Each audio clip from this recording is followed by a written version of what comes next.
Welcome to Beyond the Coverage. I'm Chris Horner. In today's edition, of course, it's about the 2023 Tour de France that starts on July 1st. So we're a couple days away from the big bike race of the Tour de France beginning for us fans. Sitting on the Chesterfield, we got 3 solid weeks of July to enjoy some big-time bike racing. And then before that, you got a little bit of Beyond the Coverage and maybe a little Beyond the Coverage or Butterfly Effect thereafter the Tour de France finishes. But today's team that I want to talk about, all you guys are familiar with it because you're Tour de France fans, so it's Team Ineos. Now, in 2012, they won with Bradley Wiggins and they dominated. Bradley Wiggins first, Chris Froome second. And I'll take you guys back to a story when I was riding for Lotto. I'm sitting at the dinner table at one of the hotels during the Tour de France. Right next to me is Cadel Evans, one of the winner of the Tour de France in his time, not when we were teammates together, but he did go second when we were teammates riding for Lotto. And this night, while we're having dinner at the table, we're getting close to the individual time trials stage starting. Bradley Wiggins is sitting a couple tables over, and Cadel Evans is looking at me, and he's going, Bradley Wiggins, he might win the individual time trial. I looked straight over at Cadel Evans. I said, Cadel Evans, you're crazy. Bradley Wiggins is not going to win a time trial at the Tour de France with this kind of stacked field. Yeah, I understand he's a time trial specialist, Cadel, but come on, this is the Tour de France. Those guys do not win when we start getting into these big-time Grand Tour races like the Tour de France.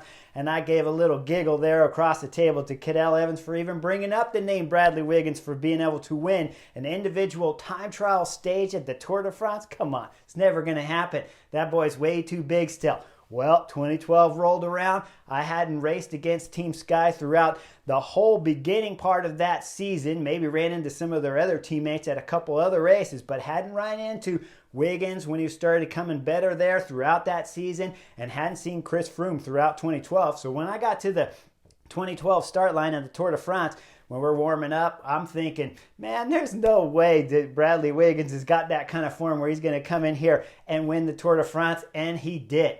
Team Sky dominated. After the first week of racing, when we're there with a Radio Shack, I'm thinking the whole time, man, these guys are going to start losing some form, dropping some fitness, and then all of a sudden, we're going to start seeing attacks going all over the place, and this race is going to get lit up. But the whole Sky team had dominated in 2012.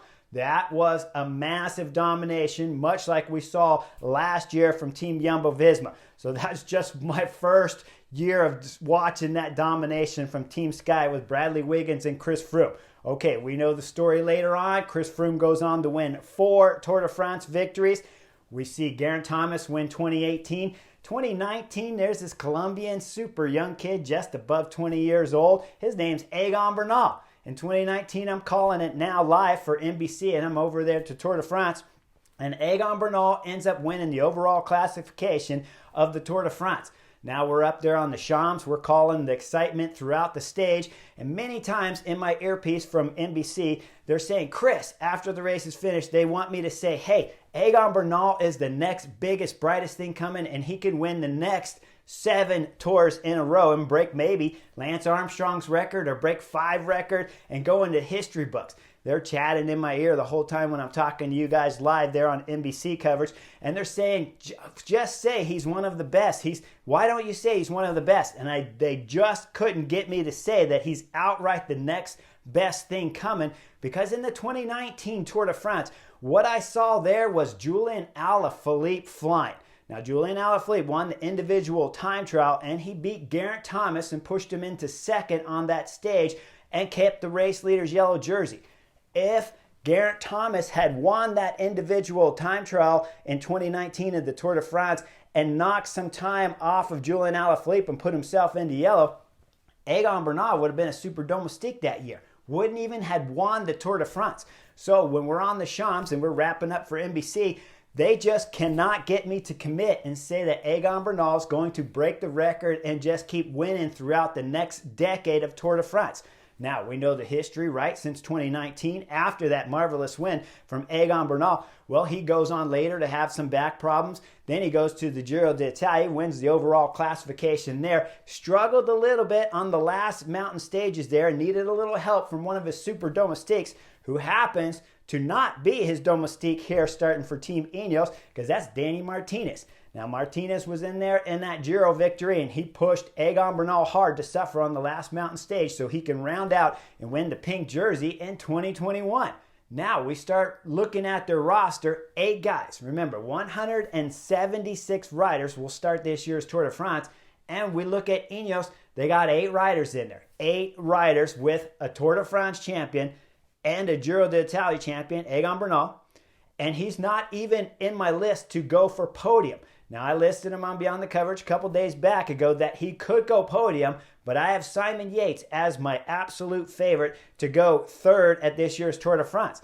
But if Egan Bernal's form can return, remember he had the crash about a year and a half ago in January while racing while training in Colombia, and since then we haven't seen that strong form again from Egan Bernal. But if he does come into 100% fitness here at the Tour de France, I would easily put Egan Bernal with his old form from 2019 and from 2021 Giro d'Italia. If he has that kind of form, I'd bump Simon Yates out and put Egan Bernal in there.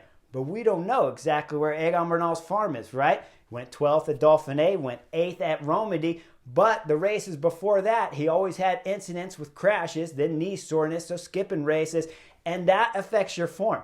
At this moment, guys, a lot of people are saying, well, Egan Bernal hasn't recovered from his crash. Oh no, his crash is done and been recovered from, the crash into the back of the bus. At this point in time, what we're waiting for is the crashes at the beginning of this season, 2023, when he was racing at the start of the season and hurt his knee for the first time. If you come into the start of the season in January and February on form, and then you got to back off your training, you back it off just a little bit, and you lose a week or 2 weeks while your knee's healing, that's 2 weeks gone that you would expect. But as a professional rider, if you're off the bike for 2 weeks, it could take 5 weeks to come back to your best. So that's why we've seen Egan Bernal's form start to come up a little bit and then dip again, where we see at the Basque Country, where he finished 92nd at the Tour of the Basque Country, but then started getting better at Tour of Romandy, right? Goes top 10 at Tour of Romandy, goes 12th at Dauphiné. Now with the fitness and no crashes and no interruption to his training, we'll get to see whether or not if Egan Bernal can come back to that glorious form that he's had in the past. Now, like I said in 2019 when I'm working for NBC, I never considered Egan Bernal to be the next big coming, like I have said with Tadej Pogacar. Even in Jonas Vingegaard's form that we saw at last year's Tour de France, and I joke a bit, you guys always give me a little bit of slap there in the comments about giving Jonas Vingegaard a hard time, but I got Jonas Vingegaard on the first page on the Butterfly Effect and 4th ranked rider in the world, with only Tadej Pogacar, Primoz Roglic, and Remco Evenepoel in front of him. So I think very highly of Jonas Vingegaard. And I believe, though, with his form, it's still better than what we have ever seen out of Egan Bernal. But if Egan Bernal can come back to that top form again, then I think he could be 3rd place on the podium at the Tour de France. But right now, Sky don't know exactly where he's at, right? When we're looking at the old Team Sky and we're looking at the new Ineos marked jerseys out there, you're thinking that Egan Bernal doesn't have that old form. But Team Sky, Team Ineos now, they know what the numbers look like. The power meter on his computer while he's out training, when he gets done doing a 5 and 6 hour training ride, and you're going up the last climb of the day, it's 3 miles, it's 7 miles, and they look at his power meter. If the kid's hitting 450 watts after 5-6 hours of training, and he can still go up the last climb hard like that, they might know at this point in time, before this year's Tour de France starts in 2023, that Egan Bernal might have the form that we have seen in 2019 when he won the Tour de France. We don't know that yet because all we saw was 12th at Dauphiné. But when his form starts coming up from Romandy, when he gets in the Dauphiné, goes 12th there, always in the front group, looking pretty solid. Those next few weeks of training that you have start before the Tour de France starts July 1st, all of a sudden, Ineos might just know that Egan Bernal has the form that he had in 2019. We just don't know that yet, so we're going to have to wait and see. Let's look at the rest of the roster, though, because Ineos is not slacking in any way, shape, or form when you got the Spanish rider, Carlos Rodriguez. Now, Carlos Rodriguez, super young kid, only got a few years under the belt of racing his bike, but he's grown up in Europe, so you got to believe he's gone through some amazing amateur years. And now we look at his season to date here in 2023. He's going solid, right? Last year at Tour of Spain, he's gone top 10 there. Now we start seeing him going top 10 in the week-long stage races coming up to this year's Tour de France. His age is right up there. We would have never said that in the past, but his age at 22 years of age, we know nowadays that you can win the Tour de France at 22 years of age, thanks to Tadej Pogačar winning so early in his career. But we look down and we still see Carlos Rodriguez as possibly a super domestique for Egan Bernal if he's on form. But like I said, we don't know where his form is, but certainly Ineos do. So Carlos Rodriguez might be in line to take the throne here at this 2023 Tour de France if Egan Bernal's not on great form. Now we look a little bit further and there's Danny Martinez. I told you Danny Martinez has been a super domestique at the Grand Tours when Egan Bernal won his Giro d'Italia, but Danny Martinez is an experienced rider with a lot of wins on his career. He's got Dauphiné win. He's got Tour of the Basque Country win. He won Algarve this year in 2023 and then went quiet the rest of the season. So maybe he's been saving some form to try to come in fresh to this year's Tour de France. And if he does, we can see Danny Martinez go a top 10 at this year's 2023 edition of the Tour de France. One other rider that they got as a leader on Team Ineos. They got not one, not two, not three, but four guys they're going to have to look after for at least the first 7-9 days of this year's Tour de France. And the fourth rider, Tom Pidcock. Tom Pidcock, the British rider, is class through and through. Now, I think if he'd start giving up racing his mountain bike and the cyclocross bikes and focus mainly on the road scene, well, he might be ready to start thinking about winning a Tour de France if he can get his form bumped up there a little more steady and regular in the Grand Tours. But we saw him last year win Alpe d'Huez. He did that daring descent, coming right up to the back wheel of Chris Froome and passing him like he's standing still, bridged up to the front group, dropped those guys on the next descent, sat up in the valley, took a nature break, waited for the group behind to catch him, worked with that group steady until we started getting near the finish, and then lit everybody up on Alpe d'Huez to win that year's big stage there in the mountains when we're talking about at the Tour de France. That was the youngest British rider to win at Alpe d'Huez and a big sign that Tom Pidcock could become a GC threat if he starts focusing and narrowing all his athletic abilities into the road scene and starts getting rid of some of those mountain bikes stuff. So, you know I'm a snob, right? I'm a road snob. I don't care about the mountain bike scene and I don't care about the cyclocross scene. What I care about is seeing the best riders in the world all come together at events like the Tour de France and battling against each other. And Tom Pidcock could be one of those riders we'll see in the future. But in 2023, I think his role is going to be a lot like it was in last year's edition, but given a little bit more freedom throughout the first week, especially stages 1 and 2, to go up the road and try to win a stage and get that stage victory for Team Ineos, because on paper, at this moment, when we're shooting here beyond the coverage, they don't have a rider that can win the general classification at the Tour de France against Jonas Vingegaard and against Tadej Pogačar. They're going to need bad luck to happen to both those two riders, and then they need an Egan Bernal to come into his top-shape form. Then all of a sudden, we could be looking at Team Ineos, who have won 7 Tour de France's since 2012, with a shot at winning the 2023 edition. Now, I take you a little bit further back to the beginning of the season, and I remember seeing a lot of video comments out there from GCN commentators when they're huddling around doing their cycling news updates, where they talked about Team Ineos really not doing the effort that they needed to do to get back up to those dominant years. And I disagree. I think the management at Team Ineos have set up a fantastic squad and have had bad luck, of course, with Egan Bernal crashing. And then some other guys like Tom Pidcock not focusing 100% on the road scene, but doing that mountain bike and cyclocross racing that cost the energy away from him. So when you come into these bigger races, he may not be quite developing as fast as he could have if he's focusing solely on the road. But that being said, the kid won Strada Bianca this year. He went third at Amstel Gold, going pull for pull with Tadej Pogačar and then getting dropped just near the finish to get a third place on Amstel Gold. Then started Liège-Bastogne-Liège and lost to one flying Remco Evenepoel at the finish of that race to finish second overall at LBL. So the kid is all class. I love watching him because he's always entertaining us. And Ineos, with 4 leaders, they're going to start this year's Tour de France a lot like I always had to start when I'm coming in with Team Radio Shack, where we didn't have a team that looked like they could win the general classification, but we'd have 3-4 leaders. One year I went in there with Lance Armstrong. Another time we had Levi Leipheimer, Andreas Kloden up there that's going for general classification, Heimar Zabeldia going for general classification, myself, and even at times we had Yanni Brockovich going for general classification at the Tour de France. So I've been in the shoes many times here of what Ineos are trying to deal with when they start the 23 Tour de France with not 1, not 2, not 3, but 4 leaders that they have to be looked after. Now, the upside about this team of 8 riders that Ineos have is they have some super domestiques. Man, Michael Kwiatkowski, he is the 2014 Road World Champion, and he has a ton of victories throughout his career and a couple Tour de France victories to go along with that too. So they got a super domestique, maybe one of the best in the business when it comes to the Grand Tours and looking after your leaders and knowing just what to do. Michael Kwiatkowski doesn't need to be told how to look after his leaders on the team. The biggest problem Michael Kwiatkowski is going to have is which one am I going to look after? Now, when I dissect the 4 riders, I told you what their resumes look like.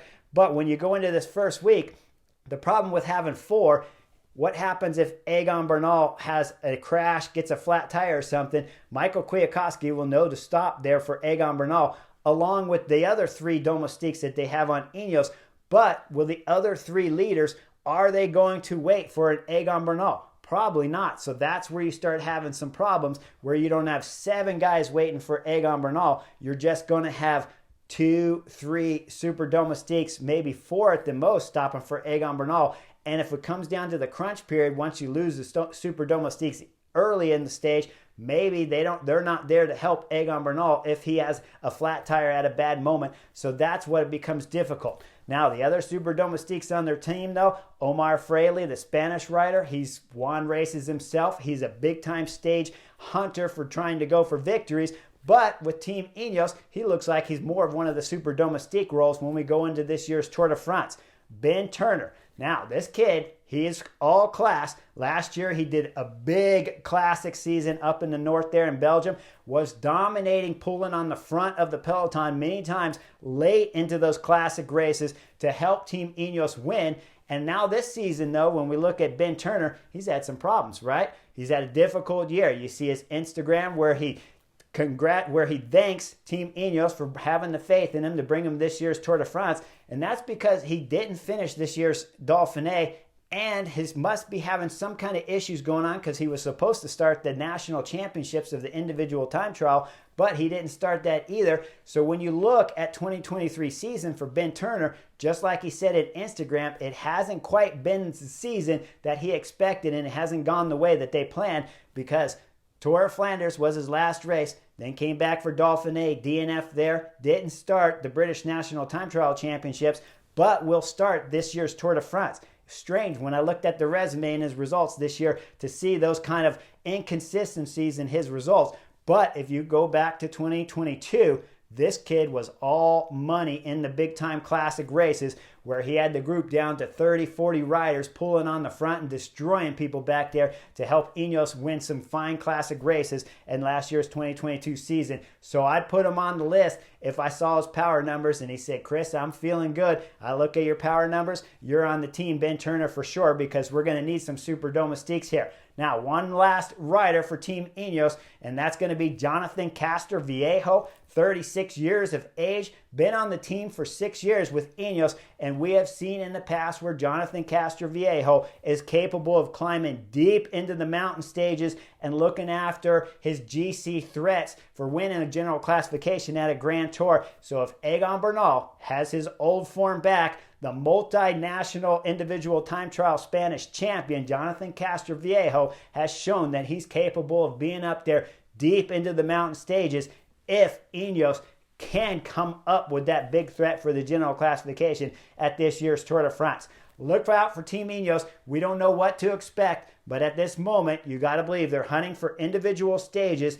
and hoping and wishing that Egan Bernal's 2019 Tour de France form has returned in time for July 1st to begin this year's Tour de France and be a possible threat for the general classification. Again, to try to win an 8th Tour de France since 2012. Make sure you guys like and subscribe. The Tour de France is starting in 2 days, folks. I'll see you on the next edition really soon.